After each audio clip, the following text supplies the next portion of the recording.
What's up, everybody? Good afternoon. Happy Friday. TGIF, as they say.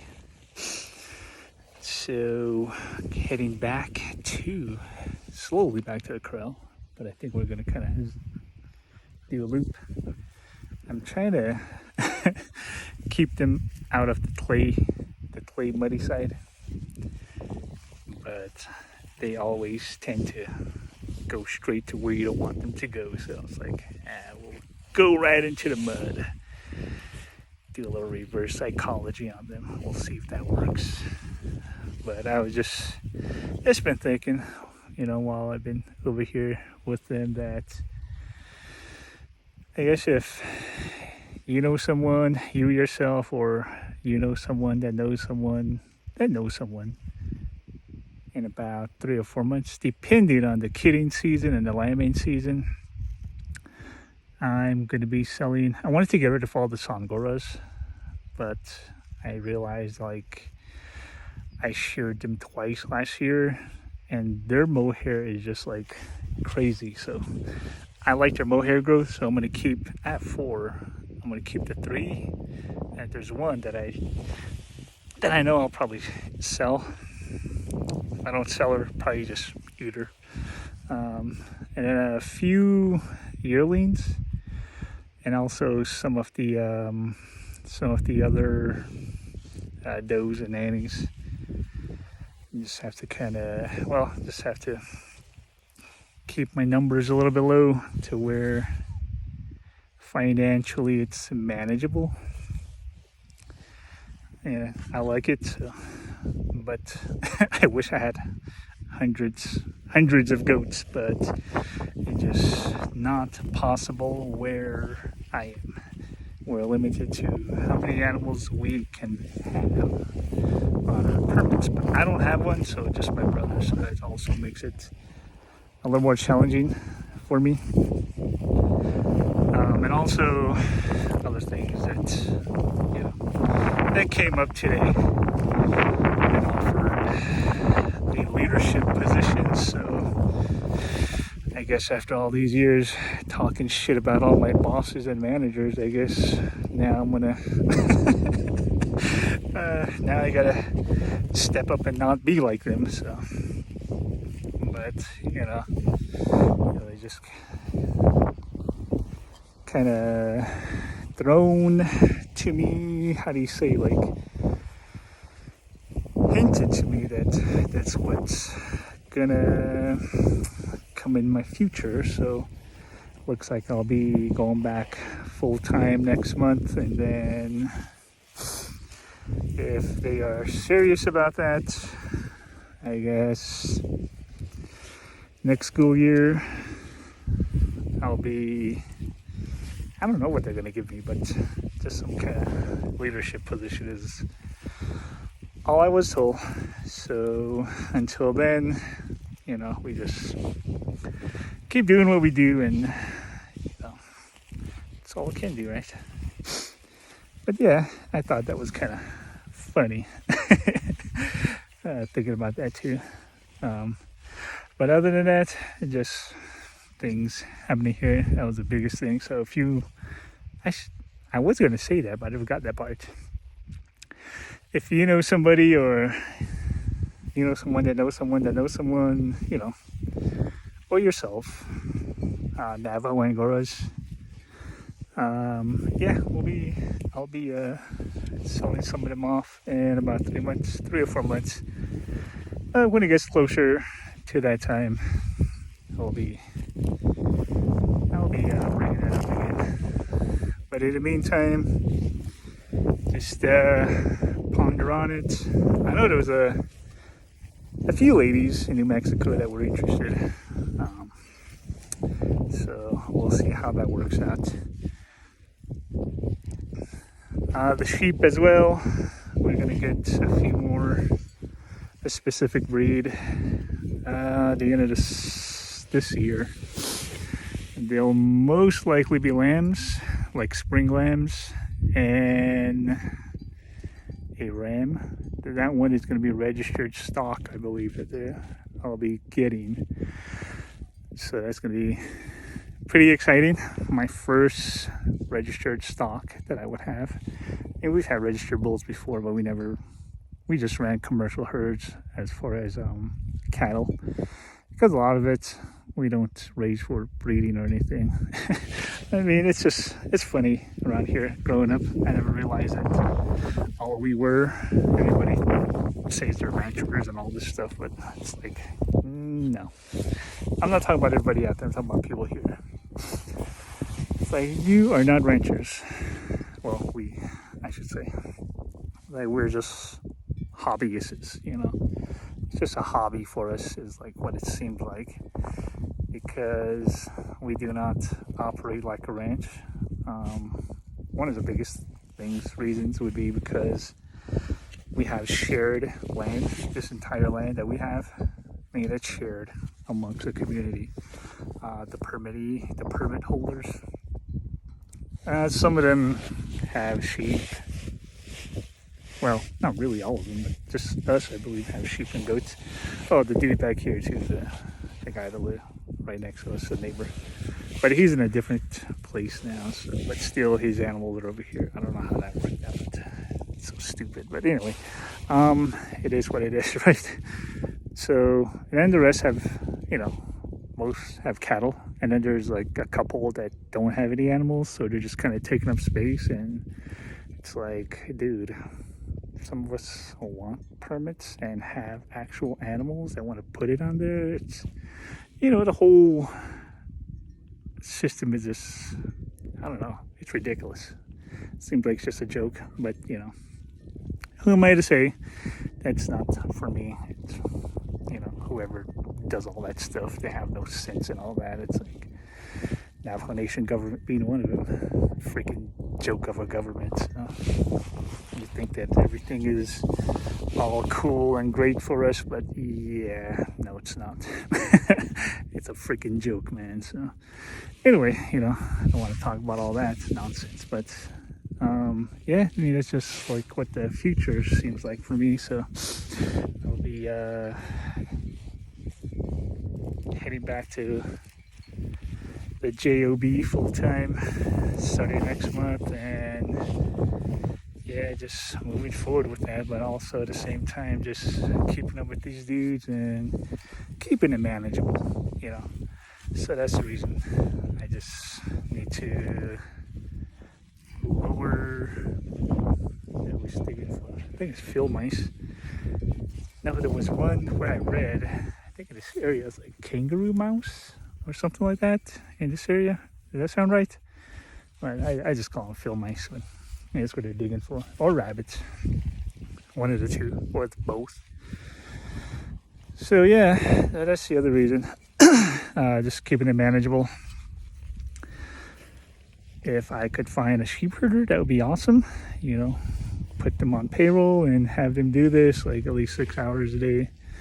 And that would make more sense as well. They're on pasture year round. But we'll see how that works out as well in the next few months. Also, just, where was I at? Oh yeah, that's why I'm limiting my numbers. Just decreasing it a little bit. I think we got the DBLA and the Merino Fin Ram, and I'll figure something out with that.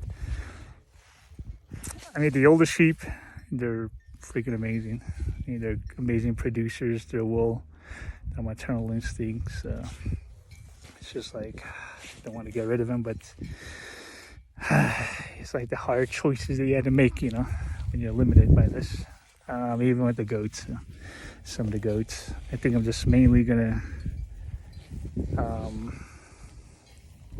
know they're all great mothers, but I think I'm mainly gonna go for like quality of their mohair, staple length and such for the mohair. So that's gonna be probably what I'm gonna be how I'm going to be weeding them out and just separating them like that and see who stays, who goes.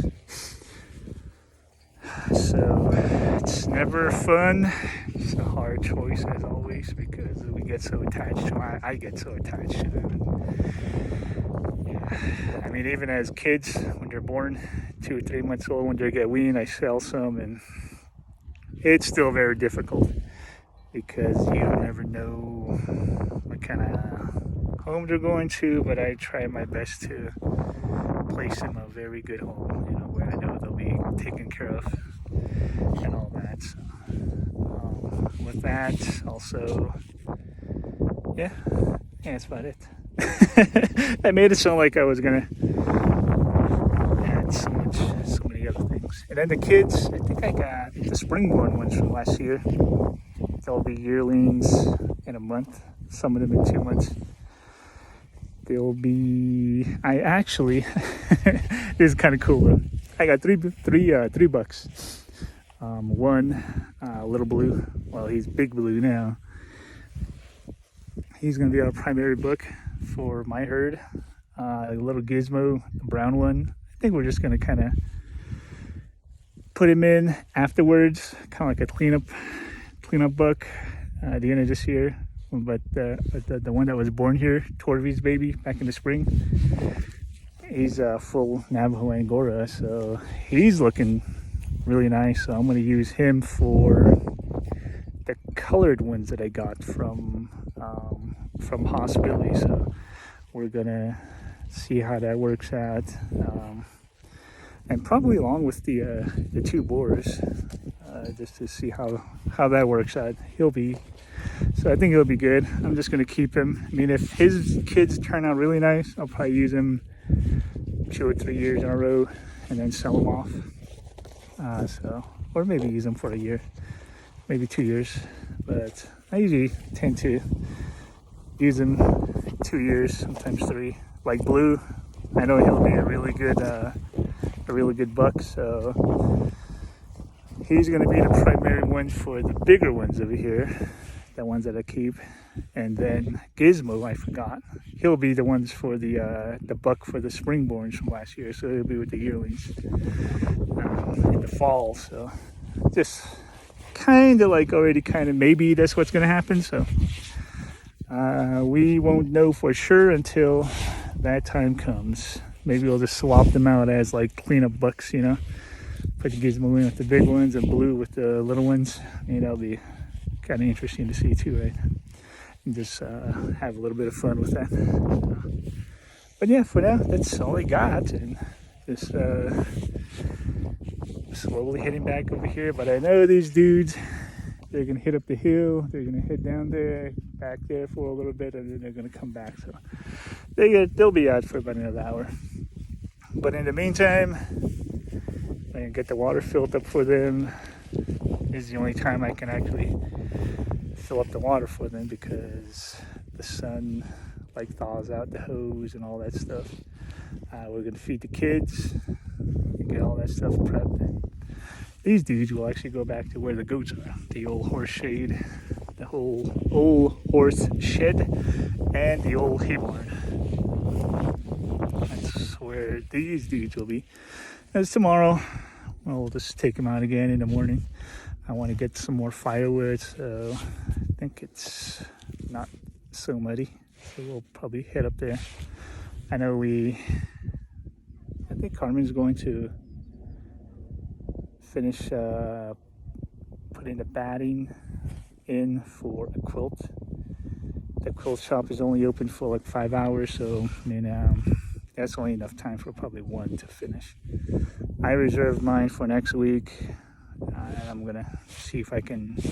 Well, they're only open short that day too. It's Martin Luther King Day, so we'll be finishing up another one, and then the following weekend, hopefully, we can finish that third one that I have, and then we'll be getting those out. And then I got 2 queen size ones that I'm working on. So these ones are pretty special to me because it's gonna be.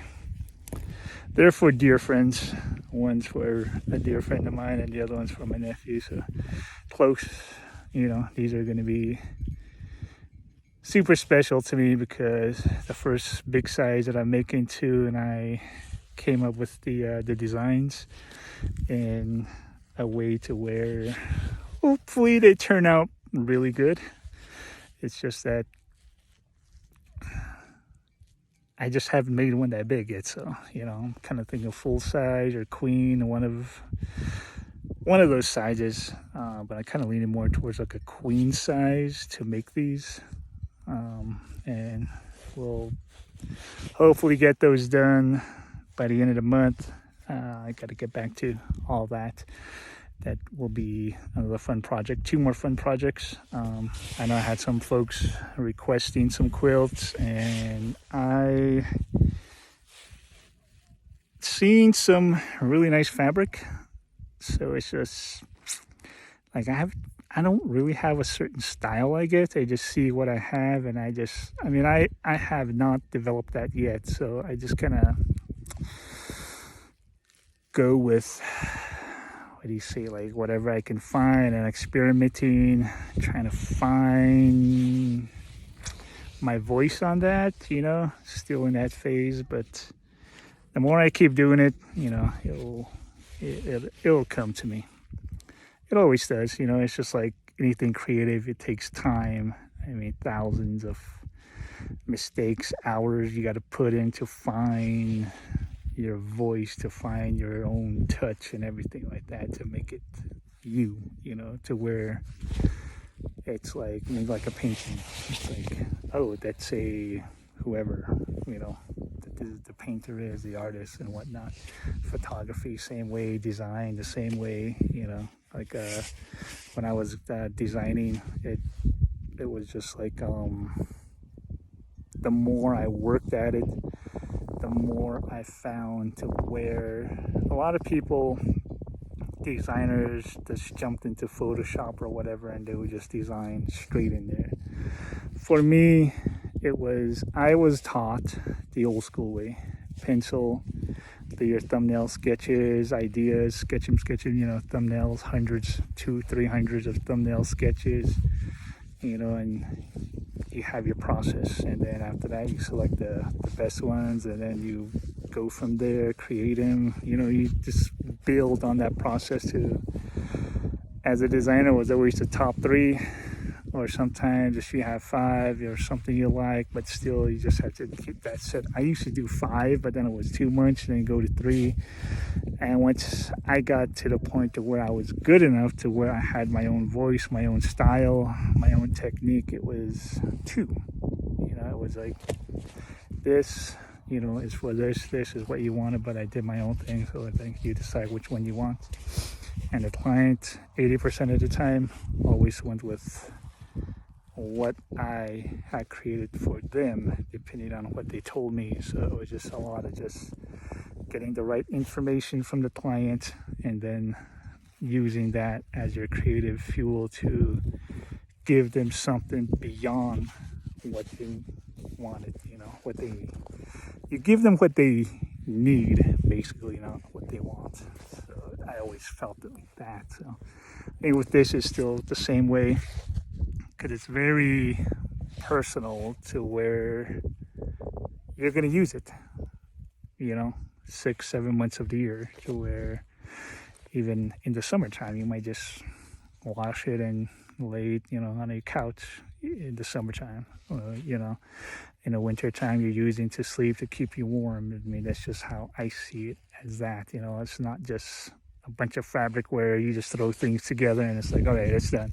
It's like, no, it has to make sense. Like the first one that kind of really got me started back into that was the granddaughter's quilt that we did like last year. And after that, it's just always been bugging me in the back of my mind, and I just started making more and more, because my mom had just chests full of fabric, and that my dad had brought back from ceremonies and whatnot. Some were really, really nice fabric, so that's what I just used to make all the grandkids quilts. Just the limited amount. That always pushed my creative boundaries as well. It made me more creative in a sense, because you're limited to what you have. I always believe that as a designer, you have to set limitations for yourself in order to push your creative boundary. It always pushed me to be more creative, If I just had like creative total freedom, it's like no limitation. It's just like, okay, what do you do? Where do you go? What direction? You know, so it was always limitations, always made me more creative. So I think that's why I always love limitations. You trust the process of that, and you end up designing this amazing thing. And did I even mention like what my style was? Like everything was hand drawn, and like a lot of projects I did that with logos. I hand drew typefaces for specific companies and everything.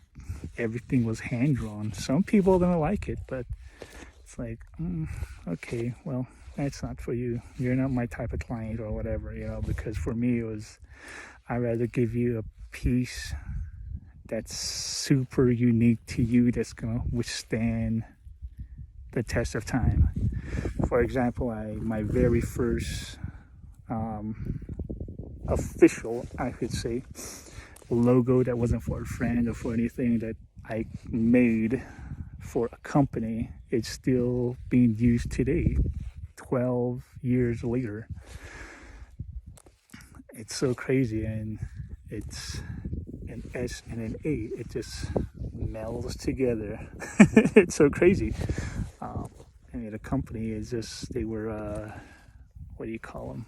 Like skincare company. So I just, did my best for him, and I gave him my all, gave him something unique, and it was like, they were mesmerized by it. And it's still being used today, that if I recall correctly, it's global. It's like always made me feel amazing that I was like, I created something that touches people's hearts and souls, to where it's global. It's in Korea, it's in Japan, it's in Australia, it's in Spain, France, the US, it's even in South America, Canada. It's amazing. It's like when you do something like that. But I always thought about the other side as well, to where the people that are seeing that logo and realizing, like, not realizing who the person is that created that, and like the next time you see a logo for a small company or for a medium-sized company, something that looks so unique, take the time to think about who created that, how many hours were put into that, like, was it hand drawn, like how many thumbnails were put into that, how many revisions, how many sketches were that, it's crazy. I hand drew that thing to the final piece before scanning it and putting it in Illustrator, drawing it out, and boom, adding color, a little bit of effects to make it pop. That was it.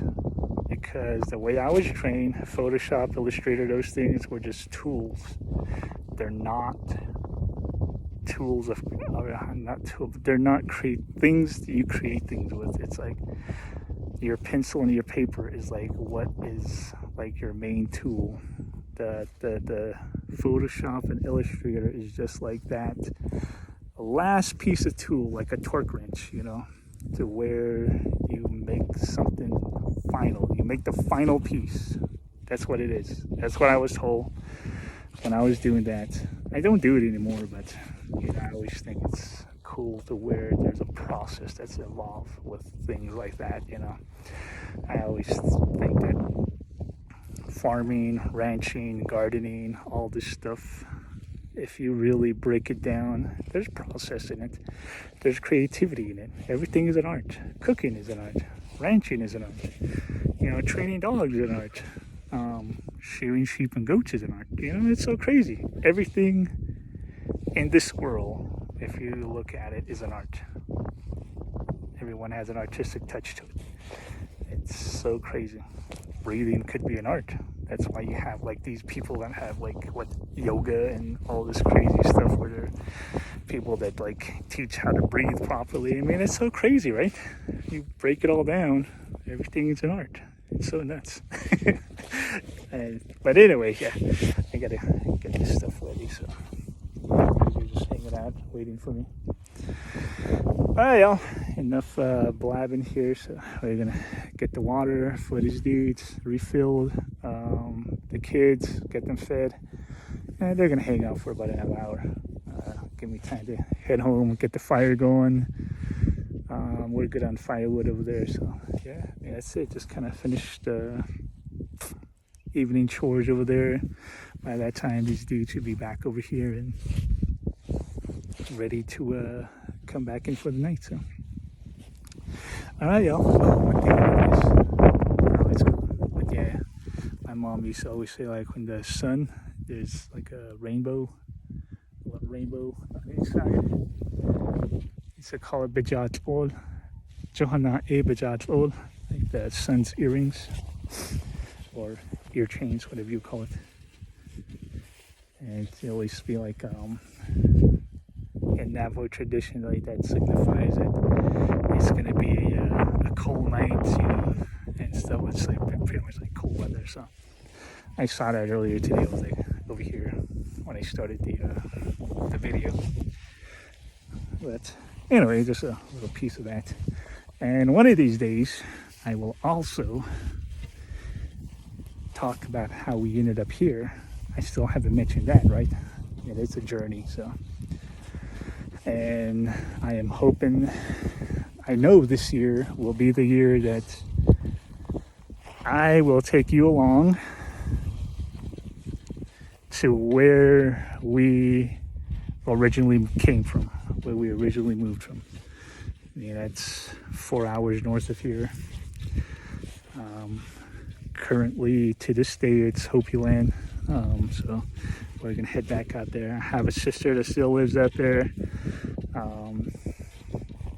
Yeah, so I was super young when we moved out, so I don't know any of the road. So I'm gonna have to get a hold of her and kind of like, or my brother. I know my brother, he goes up there all the time. He still remembers all that. So I'm hoping that I can catch a ride with him or follow him and, just camp out there for the weekend and spend a couple days out there, a couple nights, just wander around, hike, and, back at the old homestead, it'll be fun. It'll be, how do you say it? I'm pretty sure it'll be pretty emotional because I remember when I was younger that a lot of memories up there. Herding sheep like this during the summertime. 3-year-old, 4-year-old. You believe that? It's freaking crazy. That's how young I was when we started. It's like no one was scared for us. I mean, there was cougars, bobcats, mountain lions out there, and it's like nobody was scared that we would get lost or they might dehydrate, they might go hungry.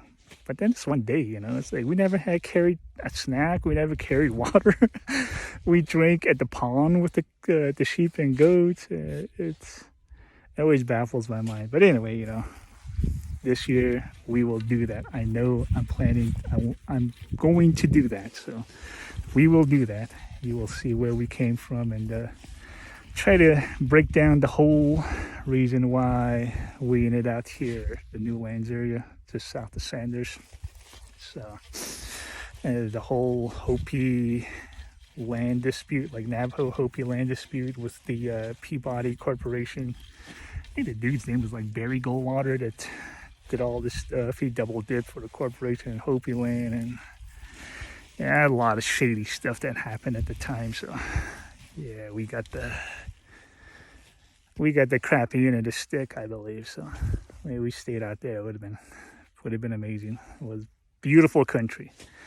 We lived between two canyons. The two canyons diverge, and yeah, I just remember those things, and it was amazing. 2 natural springs out there. We had wells, and yeah, it was pretty cool. I liked it a lot better than this place over here. It's just like, boy, it's all nothing but sand, and houses. Sand soil is so unstable here. But anyway, we're gonna get to doing this, and y'all have a good evening. And I bid you farewell one last time. Have a great evening, y'all. Peace out, everyone.